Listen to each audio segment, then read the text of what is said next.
మీ ఎలాంటి వ్యాపార ప్రకటనలకైనా వెంటనే మా ఛానల్ సంప్రదించండి. నమస్తే. ప్రస్తుతం మన స్టూడియోలో ప్రముఖ ఆధ్యాత్మికవేత్త వేదిక్ ఆస్ట్రాలజర్ గోనుగంట్ల సురేష్ బాబు గారు ఉన్నారు. సో గురుగారితో మాట్లాడేద్దాం.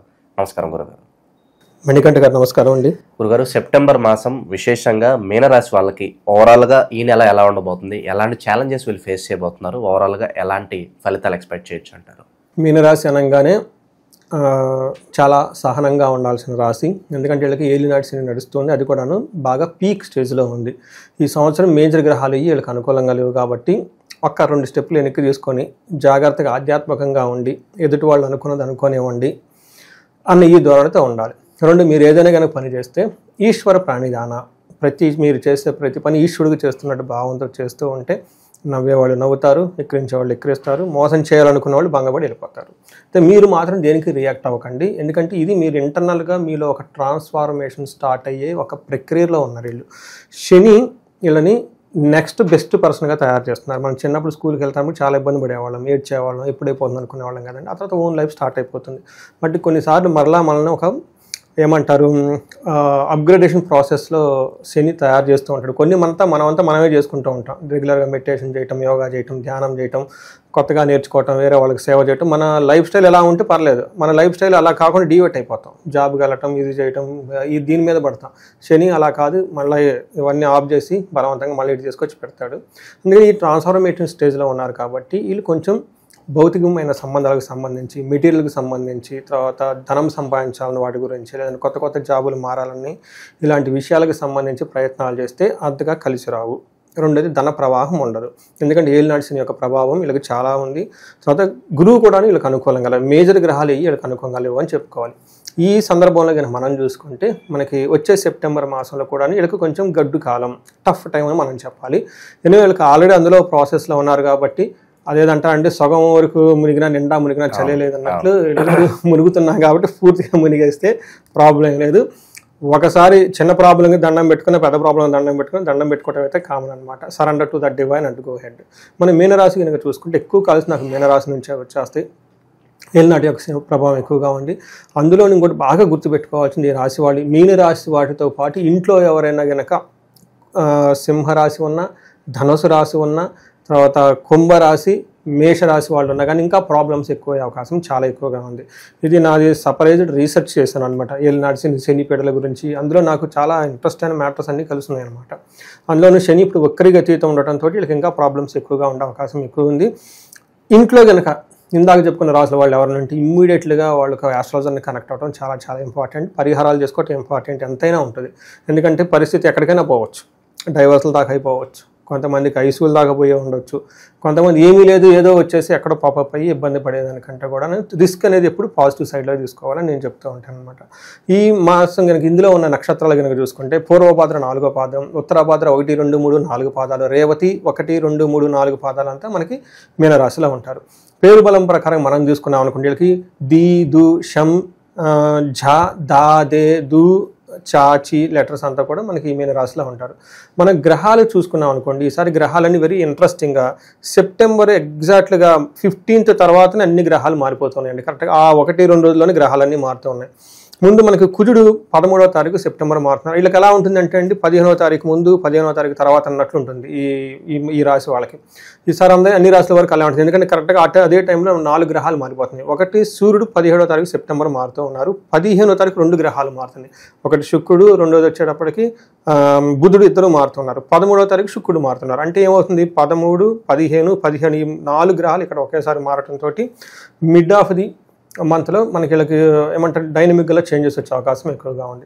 వీటితో పాటు ఇంకా ఈ రాశి వాళ్ళు గమనించుకోవాల్సిందంటే వీళ్ళు ఆధ్యాత్మికంగా ఉండడం ఎంతైనా అవసరం కాబట్టి, ఒకటి చంద్రగ్రహణాన్ని వీళ్ళు చాలా చక్కగా తెలివితేటలుగా దాన్ని వాళ్ళకి అనుకూలంగా మార్చుకోవాలి. ఆ ఎనర్జీ గ్రహణం కలిసి వస్తుంది అంటారా వీళ్ళకి? గ్రహణం వీళ్ళకి మోడరేట్గా ఎఫెక్ట్ అవుతుందండి, అంత ఎక్కువ ఎఫెక్ట్ కాదు. ఎందుకంటే వీళ్ళకి కుంభరాశిలో గ్రహణం జరుగుతుంది, 2వ రాశిలో జరుగుతుంది కాబట్టి ఈ రాశి వాళ్ళకి ఎఫెక్ట్ అయితే అంత అవ్వదు. కాకపోతే ఈసారి వచ్చే గ్రహణాన్ని వీళ్ళు మనకి స్పిరిచువల్గా ఆధ్యాత్మికంగా ఉండి ఉపవాసం ఉండటం, ఆ 9 hours ఏమి తినకుండా ఉండటం, ఏదైనా ఒక మంత్రం పట్టుకొని, లేదంటే ఓం నమః శివాయ మంత్రం పట్టుకొని ఈ 2 hours 30 minutes ఉంటుందండి ఈ గ్రహణము. ఈ 2.5 గంట కనుక చాంట్ చేసుకుంటూ కనుక కూర్చుంటే ఆ మంత్రసిద్ధి వచ్చేస్తుంది. అందులో వీళ్ళకి మీనరాశిలో ప్రాబ్లమ్స్ ఉన్నారు కాబట్టి ఆ ప్రాబ్లమ్స్ నుంచి బయటపడే అవకాశం చాలా చాలా ఎక్కువ ఉంటుంది అనమాట. సో వీళ్ళకి ఈ ప్రకారం మనం చూసుకుంటే మనకి లఘు గోచారం సూక్ష్మ గోచారం ప్రకారం కనుక చూసుకుంటే వీళ్ళకి 15th ముందు ఎలా ఉంటుంది అంటేనండి, శత్రువులతో వీళ్ళకి పై చేయన్నట్లు ఉంటుంది, విజయప్రదంగా ఉంటుంది, పుత్రులతో చాలా బాగుంటారు. కొంచెం కొన్ని విషయాల్లో ఏలినాడ్స్ ఉంది కాబట్టి దుఃఖం అనేది ఉంటుంది కామన్ అది. అయితే 15th తర్వాత వీళ్ళకి కొంచెం టఫ్ టైం స్టార్ట్ అవుతుందని చెప్పుకోవాలి. ఏమవుతుందంటే యాత్రలు కనుక చేస్తే ఇబ్బంది పడే అవకాశం ఎక్కువగా ఉంటుంది, కొంతమందికి జాబులు కోల్పోయే అవకాశం ఎక్కువగా ఉంటుంది, గొడవలు అయ్యే అవకాశం ఎక్కువగా ఉంటుంది, అన్ఎక్స్పెక్టెడ్ ప్రాబ్లమ్స్ వస్తాయి. ఎప్పుడు యూటర్న్ ఎలా తిరుగుతుందో, యూటర్న్ తిరిగినప్పుడు ఎలా ఉంటుందో మనకు అర్థం కాదు కాబట్టి ఈ టైపు జర్కింగ్లు వచ్చే అవకాశం ఎక్కువగా ఉంటుంది. ఈ రాశి వాళ్ళు కేర్ఫుల్గా ఎంతైనా ఉండటం చాలా ముఖ్యం. మనం వివరాలు డీటెయిల్ కనుక చూసుకుంటే వీళ్ళకి ఏమవుతుందంటే సూర్యుడు 7వ ఇంట్లో వెళ్తున్నారు, 6 నుంచి 7ంటికి వెళ్తున్నారు అనమాట. 7ంటికి వెళ్తే సామంత జన విద్వేష ధారాపీడ సుతామయం ఉత్సాహ భంగకారిణి గోచారస్తే సప్తమే రవో అని మనకి శాస్త్రాల్లో వివరించారు మహర్షులు. దీని ప్రకారం ఏంటి, వీళ్ళ కింద పని చేస్తున్న వాళ్ళు సామంత జన విద్వేష, వీళ్ళ కింద కనుక ఎవరైనా కనుక పని చేస్తుంటే మెయిడ్స్ కానీ ఎంప్లాయీస్ కానీ బిజినెస్ పీపుల్ ఎవరైనా ఉంటే వాళ్ళ కింద ఉన్న టీం వీళ్ళతో మాట అనరు. తర్వాత అఫీషియల్గా మేనేజర్ లెవెల్లో ఉన్న పీపుల్ కానివ్వండి, సి లెవెల్ మిడ్ లెవెల్ మేనేజర్లు ఎవరైనా ఉంటే వీళ్ళ కింద ఉన్న టీం వీళ్ళ మాట అనకుండా వీళ్ళ ఇబ్బంది పెట్టే పరిస్థితి ఎక్కువ ఉంటుంది.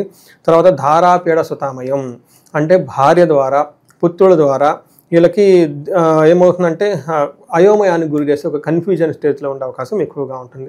నెక్స్ట్ ఉత్సాహ భంగకారిణి, వీళ్ళు ఏదైనా బాగా ఎనర్జెటిక్ ఒక మంచి ప్రపోజల్ పెట్టి లేదంటే ఏదైనా చేద్దామని కనుక ప్లానింగ్ పెట్టుంటే ఇమ్మీడియట్గా వేరే వాళ్ళు వచ్చేసి ఆ యొక్క ఉత్సాహాన్ని అంతా వీళ్ళకి ఏమంటారు నీరు గార్చేస్తారనమాట. సో ఏమవుతుందంటే ఉత్సాహంగా చేద్దామంటేనేమో ఎవరు ముందుకు రారు, వీళ్ళ మాట ఎవరు వినరు. ఇదే టైంలో వీళ్ళకి ఏమవుతుందంటే ఓవర్గా టైర్డ్నెస్ వచ్చే అవకాశం ఎక్కువగా ఉంటుంది. అంటే సూర్యుడు మారిన తర్వాత ఆల్మోస్ట్ 15th నుంచి ఆ తర్వాత 15th వరకు అంత ఉత్సాహంగా వీళ్ళకి ఉండదు అని మనం గమనించుకోవాలి. వీళ్ళకి నెక్స్ట్ ఇంకొక ముఖ్యమైనది కుజుడు 8th హౌస్లో ఉన్నాడండి. ఇది అంతా మిక్స్డ్ రిజల్ట్ ఇస్తారు. బట్ 8th హౌస్లో కుజుడు మంచివాడు కాదు, కానీ దృష్టి వేరే వాటి మీద ఉండటంతో కొంచెం వీళ్ళకి మనం ఏం చెప్తామంటే మిక్స్డ్గా ఉండే రిజల్ట్ అని మనం చెప్పుకోవాలి. ఏ విషయంలో అంటే మనకి ప్రవాస కార్య సానిహాద్ కసారోగ పీడనం స్థాననాశ రుణచ్ఛద అష్టమస్తేద్ భవేద్ భృగు అని మనకి సంస్కృతంలో చెప్తారు. దీని ప్రకారం ఏంటి, స్థాననాశనం రుణచ్ఛేదం. ఎవరైనా కనుక జాబ్లో చక్కగా ఉంటుంటే, ఎందుకంటే వీళ్ళకి సూర్యుడు సరిగా లేడు, పర్టికులర్గా 15th నుంచి 25th వరకు వీళ్ళకి డిసప్పాయింట్మెంట్స్, జాబులు పోయే అవకాశం, ఏదైనా పని చేస్తే కలగకుండా ఉండే అవకాశం, ఆటంకాలు పెట్టేవాళ్ళు ఎక్కువ ఉంటారు. తర్వాత రుణచ్ఛేద, ఇప్పటిదాకా మీకు అప్పుల బాధలు ఎవరైనా కనుక చూసుకుంటే అప్పులు చేయాల్సి వచ్చేస్తుంది. టయానికి అప్పులు ఎవరు, ధనం గురించి మనం చాలా ఇబ్బంది పడే టైం ఉంటుందన్నమాట. కార్యహాని సాత్, ఏదైనా కనుక పని చేస్తుంటే ఎక్కడ కూడా వీళ్ళకి కార్యసాని అయితే రాదు. అయితే కుజుడు 2 విషయాల్లో బాగా చేసుకుంటాడు. ధన ప్రవాహం బాగుంటుంది, 11th హౌస్లో దృష్టి ఉండడంతో 3వ ఇంట్లో ఉండటం వల్ల మనీ రిలేటెడ్ మ్యాటర్స్లో సక్సెస్ఫుల్గా ఉంటారు. అంటే ఒక రకంగా మనీకి ఇబ్బంది పడినా సక్సెస్ అయితే మనీ ప్రకారం వస్తుంది అని మనం చెప్పుకోవాలి. అండ్ శుక్రుడు వీళ్ళకి మళ్ళీ 6th హౌస్లో ఉండటంతో అగైన్ ఇది మంచి పొజిషన్ కాదు, ఇబ్బంది పెట్టే పొజిషన్ అని మనం గమనించుకోవాలి. 6th 6వ ఇంట్లో ఉంటే ఏమవుతుంది అని మన మహర్షులు కనుక చూస్తే వీళ్ళకి విరోధ శత్రుపీడాంచ జ్ఞాతీనాంచ విరోధద ఆయాసో ధారాపుత్రై ద్వేష్ట భృగునందనే షష్టై భృగునందనే అని చెప్తారు. అంటే 6వ ఇంట్లో శుక్రుడు ఉంటే ఏమవుతుందంటే అప్పటిదాకా మెత్తగా సాఫ్ట్గా వీళ్ళని దగ్గర ఉన్నవాళ్ళు కాస్త రివర్స్ అయిపోతారు. వీళ్ళకి వీళ్ళు పులిలాగా గర్జించేస్తారంట. ఇదేంటి ఇప్పుడు నిన్న మొన్నదాకా బాగున్నారన్నట్లు ఫీలింగ్ ఉంటుంది. అందులో ఏమవుతుంది, జ్ఞాతీనాంచ విరోధద, వీళ్ళ పక్కన ఉన్న రిలేటివ్స్ తోటి గొడవలు వస్తాయంట. ఇంట్లో మనకి కుటుంబ సభ్యులతో గొడవలు వచ్చేస్తాయి. అంతేకాకుండా శత్రుపేడ ఎక్కువ వచ్చేస్తుంది. తర్వాత అతిగా టైర్డ్నెస్ వచ్చే అవకాశం ఎక్కువగా ఉంటుంది. 12వ ఇంట్లో దృష్టి ఉండటం మాత్రం లవ్ విషయంలో, రొమాన్స్ విషయంలో, తర్వాత గుళ్ళకి సంబంధించిన విషయాల్లో ఖర్చులు, శుభకరమైన ఖర్చులు ఎక్కువగా చేసే అవకాశం ఎక్కువగా ఉంది. మనం కనుక చూసుకుంటే 3 గ్రహాలు ఏ గ్రహం కూడా వీళ్ళకి అనుకూలంగా లేదు కాబట్టి అందులో ఏలినాడ్సిని ఎక్కువ ఉంది. ఈ టైంలో వీళ్ళకున్న ఆప్షన్ ఒకటి చాలా ఆధ్యాత్మికంగా ఉండటం, రెండోది పోతుంది అని మనకి టెన్షన్ లేకుండా, ఎందుకంటే పోతుందేమని మళ్ళీ అప్పులు చేయటం, పోతుందేమని ఉద్దేశంతో మళ్ళీ ఇంకొక దాన్ని చేసుకోవటం ఏమవుతుందంటే ఒకటి ఇంకో దానికి కంటామినేట్ అవుతుంది. పోతుంది కాబట్టి వదిలేసేయండి చక్కగా. ఈ పోతుంది అన్న భయంతో ఇంకా కొన్ని అప్పులు చాలామంది అప్పు చేస్తారు, బిజినెస్ సరిగా రావట్లేదు, ఇమీడియట్గా అప్పు చేస్తారు. ఈ బిజినెస్ పోతుంది, అప్పులు పోతుంది, ప్రాబ్లమ్స్ అయిపోతుంది. ఎందుకంటే ఏలినాడ్సిని ఇంకా వీళ్ళకి చాలా రోజులు ఉంది కాబట్టి ఈ విధంగా వీళ్ళు చాలా కేర్ఫుల్గా తీసుకోవాలి. సో చాలామంది పోలీస్ స్టేషన్లు, కోర్టుల చుట్టూ తిరుగుతూ ఉంటారు కదా, అలాంటి వాళ్ళకి ఏమన్నా కాస్త మంచి ఫలితాలు ఏమన్నా ఎక్స్పెక్ట్ చేయొచ్చు? సో ఇది చాలా కష్టం అండి. ఒక మాట, ఈ టైంలో మీరు పోలీస్ స్టేషన్లు కానీ కేసులు కానివ్వండి లాయర్ల దగ్గరికి వెళ్ళటం వేస్ట్. మీరు 1 కోటి రూపాయలు లిటిగేషన్ పడినా కానీ అది రాదు. వీళ్ళకి మధ్యలో ఈ లాయర్లని వాళ్ళకని వీళ్ళకని జేబులో డబ్బులు పెట్టుకోవాలి. పోయిందా పోనేసి వదిలేసేసేయండి. ద బెస్ట్ ఏంటంటే మళ్ళీ రీస్టార్ట్ చేసుకోండి. సో వ్యాపారస్తులకి ఏమైనా సూచన ఉందా చివరిగా? సరే, వ్యాపారస్తులు చాలా కేర్ఫుల్గా ఉండాల్సిన టైం. ఎందుకంటే వ్యాపారస్తులకు రొటేషన్ ఇంపార్టెంట్. ఒక్క 10 రూపీస్ మనం సంపాదించుకున్నా కానీ ఎక్కువగా రొటేషన్ అవుతుంటే ఎక్కువ లాభం మనకు ఉంటుంది. ఎప్పుడైతే రొటేషన్ లేదో ఆ 10 రూపాయలు రావు. 10 రూపాయలు రాకపోతే కాస్ట్ ఉంటుంది కదండి, షాప్ రెంట్లు, ఎంప్లాయీస్కి, వాళ్ళకి వీళ్ళకి అవి ఆగవు కదా, అవి పే చేస్తూ ఉండాలి. అందుకని కొత్తగా బిజినెస్ చేసే వాళ్ళకైతే నో అని చెప్తాం. ఉన్న వాళ్ళు కూడా రిస్కీకి ఎక్కడన్నా ఉంటే అవన్నీ తీసేసుకొని కోడ్ కొంచెం సెంటర్లకు తగ్గేసి ఒక రకంగా ఒక మెట్టు తగ్గి సేఫ్ బిజినెస్, క్యాష్ బిజినెస్ చేసుకుంటే మంచిదండి. ఎవరైనా ఒక మూడో వ్యక్తి ఇంటర్ఫీరెన్స్ ద్వారా వైవాహిక జీవితంలో ఏమన్నా మనస్పర్ధలు, ఇబ్బందులు వచ్చే అవకాశాలు ఏమైనా కనిపిస్తుంది? సో ఇప్పుడు ఈ రాశి వాళ్ళకైతే రాదండి. భార్యాభర్తలు ఇందాక మనం చెప్పుకున్నట్టు విధంగా వాళ్ళకి సింహరాశి ఉండి, ఇది చాలా మంచి క్వశ్చన్ అండి. యాక్చువల్ నాకు చాలా కాల్స్ వచ్చాయి. ఓకే, వీళ్ళది మీన రాశి, ఈ ఇంట్లో వాళ్ళ మిస్సెస్ సింహరాశో, ధనుసు రాశో, లేదంటే వేరే ఇట్లా ఏళ్ళు నడిచిన శని ప్రభావంతో ఇంట్లో ఇద్దరు ఉంటే కనుక ఇంపాక్ట్ అనేది డబుల్ గా ఉంటుందండి. చాలా డబుల్ 3-4 టైమ్స్ వెళ్ళిపోతుందండి. అసలు నాకు నిన్న కాక మొన్న ఒక కాల్ వచ్చిందండి, లేడీ ఫోన్ చేశారు వాళ్ళు. సో వీళ్ళది ఒకటి మొత్తానికి మనం చెప్పుకునే రాశుల్లోనే ఈ శనికి సంబంధించి అర్ధాశమ శని ఈ రాశిలో ఉన్నారు. వాళ్ళకి మీన రాశి, కుంభరాశిలో సంథింగ్ చెప్పారనమాట. వాళ్ళు ఈ ఇంట్లో సాయంత్రం పూట కలుసుకుంటారు, ఒకళ్ళదొకళ్ళు అరుచుకుంటారు, మరి వెళ్ళిపోతారు. మళ్ళీ బాధపడతారు, అయ్యో ఏంటో వరదాగా అసలు ఏం రీజన్ లేదని. చూడండి, అసలు ఎవరు నలుగురు మనసులు ఎవరికి కలవట్లేదు అక్కడ. ఇలా కలవకపోవడానికి కారణం శని అండి. ఇది ఎక్కువగా వదిలేస్తే అది ఎక్కడికైనా పోతుందండి. ఎందుకంటే ఏళ్ళనాడ్సిన 7 సంవత్సరాలు ఉంటుంది కదా, ఇంట్లో దాఖలు గొడవ అయితే బయట న్యాచురల్గా వెళ్ళిపోతారండి. ఆడవాళ్ళైనా మగవాళ్ళైనా వెళ్ళిపోతారు, ఒక థాట్ ఉంటుంది కదా. అందుకని దీనికి పరిహారాలు చేసుకోవటం ఒకటి చాలా ఈజీ. ఒక హోమం ఇంటి మొత్తాన్ని కేర్ తీసుకుంటుంది, లేదంటే జపాలు చేయించుకోవచ్చు. ఇలా కనుక తీసుకుంటే ఏమవుతుందంటే దానికి ఇంటెన్సిటీ తగ్గుతుందండి. రాత్రి మళ్ళీ ఒక కాలు సేమ్ ఆయన కూడా, ఏమండి ఇన్ని జపాలు ఏంటో, ఈ నూనె పోస్తే మాకు ఇదంతా పోతుందా, కొంతమంది అడుగుతూ ఉంటారనమాట. ఎందుకంటే మహర్షులు చెప్పారు కాబట్టి సరెండర్, దాంట్లో ఏదో ఉంటుంది లాజిక్, మనకు తెలియదు కదా, ప్రతిదాన్ని మనం ఎక్స్ప్లెయిన్ చేయడం అవసరం లేదు కదా. అందుకని మీరు ఏది చేసినా కలిసి రానప్పుడు సరెండర్ టు సంబడి అండి, సరెండర్ టు ద డివైన్, అంతే కదా. మనం డివైన్కి సరెండర్ అవ్వమన్నా కానీ వేరే పఠించేయం లేదు కదండి. ఈ పరిహారాలు చేసుకుంటే బాగుంటుంది. గురుగారు, ఇక ఈ రాశిలో ఏ నక్షత్రాల వాళ్ళు ఉంటారు, స్పెసిఫిక్గా వాళ్ళకి ఎలా ఉండబోతుంది? మనం ఇందులో పూర్వభాద్ర, ఉత్తరాభాద్ర, రేవతి నక్షత్రాల గురించి మనం చెప్పుకున్నామండి. ఇందులో మనం పూర్వభాద్ర నక్షత్రం కనుక చూసుకుంటే వీళ్ళకి 2 విషయాలు, ఒక్క విషయం చాలా బాగుందండి, మిగతా విషయాలు అంత సరిగా లేదు. ఫస్ట్ ఏంటంటే వీళ్ళకి దరిద్రము, అతి భయము, రోగము అని చెప్తారు. అంటే వీళ్ళకి టయానికి డబ్బులు అందవు, అతిగా భయపడే సిచ్యువేషన్స్ ఉంటుంది, హెల్త్ కాంప్లికేషన్స్ ఉంటుంది. ఒక పాజిటివ్ న్యూస్ ఏంటంటే వీళ్ళకి రాజ్య లాభము విపరీతంగా కలిసి వచ్చే అవకాశం కూడా ఉంది. ఎక్కడో ఒక చోట ప్రమోషన్స్ వచ్చే అవకాశం కూడా ఉంది.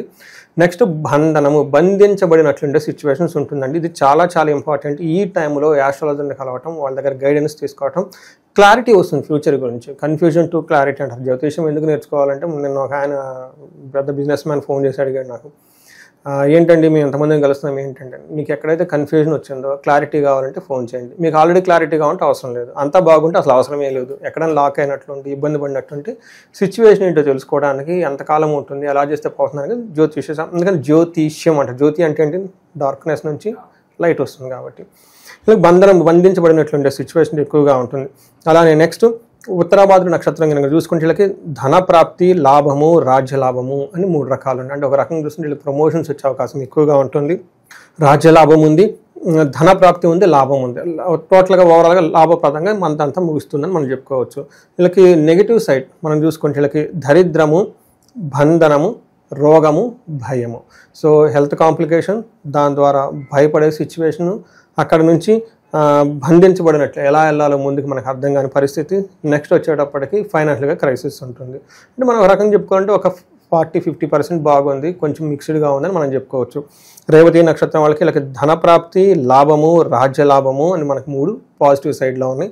అంటే వీళ్ళకి ప్రమోషన్స్ వచ్చే అవకాశం ఎక్కువగా ఉంది, లాభప్రదంగా ఉంటుంది, ధనప్రాప్తి కూడా ఉంది. మనకి నెగిటివ్ సైడ్ నుంచి చూసుకుంటే ధనహీనత, బంధనము, భయము, రోగము చూపిస్తూ ఉంది. అంటే హెల్త్ కాంప్లికేషన్స్, తర్వాత భయపడే సిచ్యువేషను, బంధించబడినటువంటి పరిస్థితి, ధనహీనత గురించి చూపిస్తూ ఉంటుంది. ఒక రకంగా చూసుకుంటే ఇదంతా మిక్స్డ్గా ఉందని మనం తెలుసుకోవాలండి. ఈ రాశి వాళ్ళకి స్థిరాస్తులు ఏమన్నా కొనుగోలు చేయొచ్చు అంటారా? సరే, ఏళ్ళనాడు శని టైంలో స్థిరాస్తులు చక్కగా కొనవచ్చు, పెళ్ళిళ్ళు చేసుకోవచ్చు, పిల్లల్ని కనవచ్చు. యాక్చువల్గా మన ఇంటికి సంబంధించి ఏమంటారంటే నేటివ్ ప్లేస్ కొంతమంది ఫారిన్లో అట్లా సెటిల్ అయ్యి ఉంటారు, కొంతమంది హైదరాబాద్ బెంగళూరు వెళ్ళిపోయి ఉంటారు, వాళ్ళు ఎక్కడ ఊళ్ళు ఉంటాయి. ఆ ఊళ్ళల్లో కనుక వెళ్ళిపోయేసి ఆ ఊళ్ళల్లో ఓన్ విలేజ్లో సొంత ప్లేస్లో ఇల్లు కొనుక్కుంటే బాగా కలిసి వస్తుంది ఈ టైంలో. సార్, సెప్టెంబర్ మాసం అంటేనే మనకు చాలా వరకు అబ్రాడ్ వెళ్ళి మాస్టర్స్ చేయాలని ఆ ఉద్దేశంతో ఉంటారు. వాళ్ళకి ఏదైనా జాగ్రత్తలు చెప్తారు ఈ రాశి వాళ్ళకి ఏదన్నా? కుజుడు 8వ ఇంట్లో 15వ తారీఖు వెళ్తున్నాడండి. కుజుడు 8వ ఇంట్లో ఉంటే పరవాసం, ఫారిన్ని ప్రమోట్ చేస్తుంది. సో ఒక రకంగా వీళ్ళకి అనుకూలంగా ఉందని మనం చెప్పుకోవాలి. ఇక విశేషంగా ఎలాంటి పరిహారాలు చేసుకోవడం ద్వారా మీన రాశి వాళ్ళకి బాగుంటుందంటారు? ఏళ్ళనాటి శనిలో ఉన్నారు, సో దీనికి తగ్గట్టు ఏదన్నా పరిహారాలు ఏదన్నా ఉంటే? అసలు పరిహారాలు ఒకటి వాళ్ళంతా వాళ్ళు చేసుకున్నాయండి. మన ఇద్దరం కలిసి ఒక వీడియో చేసాము, ఈ మనకి ఉగాది రాశి ఫలాల్లో చాలా క్లీన్గా చెప్పుకున్నాం. అది వాళ్ళంతా వాళ్ళు చేసుకోవచ్చు. బట్ తీవ్రత ఎక్కువగా ఉన్నప్పుడు వాళ్ళు వేరే వాళ్ళని ఎక్స్పర్ట్ని అప్రోచ్ అవ్వాలి కదా. అప్పుడు వాళ్ళు ఏం చేయాలంటే శని గ్రహానికి జపం చేయించుకోవాలి. తర్వాత జపాలు, తర్వాత నువ్వుల నూనెతో శివలింగానికి అభిషేకం, ఇవన్నీ చేయించుకోవాలి. అది వాళ్ళు చేయటం కష్టం అవుతుంది, బట్ తెలిసిన వాళ్ళ ద్వారా ఎక్స్పర్ట్ ద్వారా తెలుసుకోవాలి. రెండోది, ఏలినాటి శని నుంచి పని త్వరగా కావడానికి మీరు ఫారిన్ వెళ్ళటానికి కానివ్వండి, వీళ్ళకి మన్యు పాశుపత అభిషేకం చేసుకోవాలి. వీటితో పాటు మనకు వచ్చే పండగలు వస్తున్నాయి. మనకి ఇందాక నేను చెప్పుకున్న గ్రహణం ఉంది, ఆ తర్వాత 8th నుంచి పితృపక్షాలు వస్తున్నాయి. 15 days పితృదేవతలు ఈజీగా ధనం ఇచ్చేస్తారు. పిల్లవాడు చదువుకోవట్లేదా, పితృపక్షాలు చేయండి. పిల్లలకి పెద్దవాళ్ళు చూడలేదా, పితృపక్షాలు చేయండి. పెళ్లి కావట్లేదా, పితృపక్షాలు. పూర్వీకుల యొక్క శాపం ఎక్కడో వీళ్ళు తగులుతుంది కాబట్టి అంతగా కలిసి రావట్లేదు అంటారు. అంతేనండి. అసలు పితృపక్షాలు అనగానే చనిపోయిన వాళ్ళకి శ్రద్ధలు పెడతారు, ఒక నెగిటివ్గా చూస్తారు కాబట్టి చూస్తారండి. బట్ పితృపక్షాన్ని కరెక్ట్గా కనుక పట్టుకుంటే సంపదలు వచ్చి రావడానికి కీ ఎక్కడి నుంచి ఓపెన్ అవుతుంది. మనకి సంపద సృష్టించడానికి ఒక కీ ఉంటుంది కదండి, డోర్ క్లోజ్ చేసి లాక్ వేసి ఆ లాక్ ఓపెన్ కావాలంటే పితృపక్షాలు పట్టుకోవాలి. ఆ తర్వాత మనం లోనికి వెళ్ళిపోతాం అనుకోండి. ఎందుకంటే పితృలు మనం కట్ చేసేస్తారు, ఇక్కడ ఆపేస్తారు దాన్ని, ముందుకు పోనీయకుండా. ఈ రాశి వాళ్ళు ఖచ్చితంగా చేసుకోవాల్సిన అయితే ఉంది. ఆ తర్వాత మనకి దేవి నవరాత్రి 22వ తారీఖు నుంచి స్టార్ట్ అవుతుంది. చాలా శుభ్రంగా ఈ రాశి వాళ్ళు ఎవరైనా కనుక ఉంటే టైం స్పెండ్ చేయండి. ఎక్కడో టైం స్పెండ్ చేసి బాధలు పడే బదులు ఆధ్యాత్మిక టైం స్పెండ్ చేస్తే నవరాత్రులు 9 రోజులు ఉంటాయి కాబట్టి, ఆ తర్వాత దీపావళి అమ్మవారికి మనకి నెక్స్ట్ మంత్లో కనుక కరెక్ట్గా చేసుకుంటే ధన ప్రవాహాలకు ఆటోమేటిక్గా వచ్చేస్తుంది. సో ఈ రాశి వాళ్ళు ఎవరైనా కనుక ధనానికి ఇబ్బంది పడిపోతుంటే మహాలక్ష్మి విశేషం హోమం చేయించుకోండి. చక్కగా పర్టికులర్ బిజినెస్ పీపుల్ ఎవరైతే ఉన్నారో వాళ్ళకి టర్న్ ఓవర్ చాలా అవసరం. మీరు అడిగారు ఒక క్వశ్చన్, అందుకని చెప్పేసి మహాలక్ష్మి విశేష హోమం చేయించుకోండి. దానితో పాటు కుబేరు పాశుపత అభిషేకం చేయించుకుంటే ధనం అనేది ఆగదండి, ఫ్లో వస్తూ ఉంటుంది అనమాట. భార్యాభర్తలు ఎవరైనా కనుక ప్రాబ్లమాటిక్గా ఉంటే ఇద్దరు జాతకాలు ఫస్ట్ చూపించుకోండి. నెక్స్ట్ ఇమ్మీడియట్గా వాళ్ళకి ఏం చేసుకోవాలంటే అన్యోన్య దాంపత్య పాశుపత అభిషేకము, లేదంటే ఇంకా కొంతమంది డైవర్స్లు అయిపోయి ఇబ్బందులు పడి విడాకులు కాకుండా ప్రాబ్లమ్స్లో ఉన్న వాళ్ళు ఉంటారు. వీళ్ళు వచ్చేటప్పటికి చండీ హోమము, చండీ పారాయణం చేయించుకుంటే వీళ్ళకి ఇంకా ఇండివిజువల్ వాళ్ళ జాతకం కనుక చూసుకొని ఒకవేళ గ్రహాలు ఏమైనా రాహుకేతుల దోషాలు కానీ, కుజు దోషం కానీ, లేదంటే ఏదైనా కనుక దోషాలు ఉంటే ఇవన్నీ ఒకసారి చెక్ చేయించుకొని వాళ్ళకి సమస్య తీవ్రతను బట్టి మనం పరిహారాలు చేస్తే చాలా బాగుంటుందండి. సో మనకి శాస్త్రాలలోనూ, వేదాలలోనూ, పురాణాల్లోనూ, తంత్రజ్ఞానంలోనూ ఎన్నో రహస్యాలు మనకు అక్కడ పెట్టున్నారండి.